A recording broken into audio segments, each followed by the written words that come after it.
राष्ट्रपति प्रणब मुखर्जी को आज सांसद विदाई देंगे। बतौर राष्ट्रपति आज उनका आखिरी दिन होगा। संसद के सेंट्रल हॉल में औपचारिक विदाई समारोह होगा, जिसमें प्रधानमंत्री मोदी और सरकार के मंत्री और दोनों सदनों के सांसद मौजूद रहेंगे।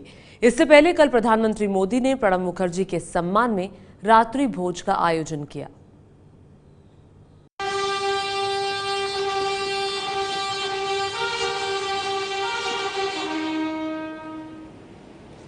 I, Pranab Mukherjee, do swear in the name of God that I will faithfully execute the office of the President of India.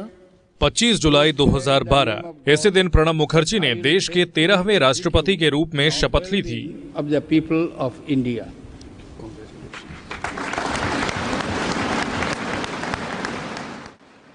अब कल से उनके नाम के साथ पूर्व शब्द जुड़ जाएगा। अपने 5 साल के कार्यकाल में प्रणब मुखर्जी राष्ट्रपति पद की गरिमा को नई ऊंचाइयों पर ले गए। एक शिक्षक से नेता और उसके बाद राष्ट्रपति तक का सफर तय करने वाले प्रणब मुखर्जी अपने शालीन व्यक्तित्व और विद्वता के लिए जाने जाते हैं। राष्ट्रपति पद के रूप में प्रणब दा का कार्यकाल कभी विवादों में नहीं रहा।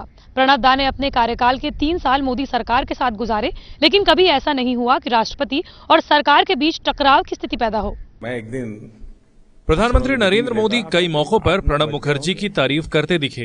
यहाँ तक कि नरेंद्र मोदी प्रणब मुखर्जी को पिता समान कहते कहते भावुक हो गए थे। एक भी मेरी मुलाकात पिछले 3 साल में राष्ट्रपति जी के साथ ऐसी नहीं रही जिसमें उन्होंने पिता की तरह, और मैं बहुत अंतर्मन से कह रहा हूं,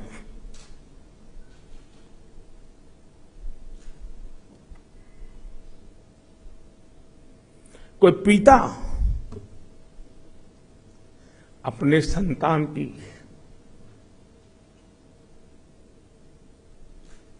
जैसे देखभाल करे। देखो मोदी जी, आधा दिन तो आराम करना ही पड़ेगा। मुझे दा कहते, प्रणब दा कहते हैं। प्रणब मुखर्जी का जन्म 11 दिसंबर 1935 में पश्चिम बंगाल के बीरभूम जिले में हुआ। 1969 से वो लगातार 5 बार राज्यसभा के सांसद चुने गए। 1997 में वो सबसे उत्कृष्ट सांसद चुने गए। साल 2004 में उन्होंने पहली बार चुनावी राजनीति में कदम रखा और लोकसभा में चुनकर पहुंचे। इसके बाद 2009 में भी लोकसभा सांसद चुने गए। कांग्रेस में उनका कद काफी बड़ा था और वो गांधी परिवार के बेहद करीबी रहे। राष्ट्रपति बनने से पहले तक प्रणब मुखर्जी केंद्र सरकार में वित्त मंत्री रहे। वित्त मंत्रालय के अलावा प्रणब दा विदेश और रक्षा मंत्रालय जैसे अहम मंत्रालयों को भी संभाल चुके हैं। राष्ट्रपति बनने से पहले प्रणब मुखर्जी यूपीए सरकार के संकट मोचन कहे जाते थे। यूपीए 1, यूपीए 2 सरकार में कई ऐसे मौके आए जब प्रणब मुखर्जी ने बातचीत के जरिए यूपीए सरकार को संकट से उबारा। राष्ट्रपति पद पर रहने के दौरान उन्होंने ऐसे कई काम किए जो अमिट छाप छोड़ जाएंगे।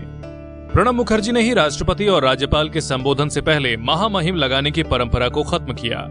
प्रधानमंत्री के अनुरोध पर उन्होंने शिक्षक दिवस पर राष्ट्रपति भवन परिसर में बने स्कूल में छात्रों को पढ़ाया भी।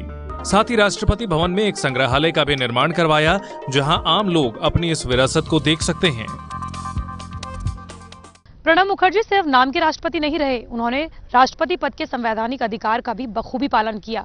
सरकार को नसीहत देने से लेकर जनता के मुद्दों पर भी उन्होंने अपनी राय रखी। आज संसद भवन के सेंट्रल हॉल में उनका औपचारिक विदाई समारोह होगा। इससे पहले कल पीएम मोदी ने राष्ट्रपति प्रणब मुखर्जी के सम्मान में डिनर का आयोजन किया था, जहां पर उन्होंने राष्ट्रपति को प्रतीक चिन्ह भेंट किया। उन्होंने विजिटर बुक पर दस्तखत किया। इस दौरान उनके साथ नवनिर्वाचित राष्ट्रपति रामनाथ कोविंद भी मौजूद थे। ये है एबीपी न्यूज़, आपको रखे आगे।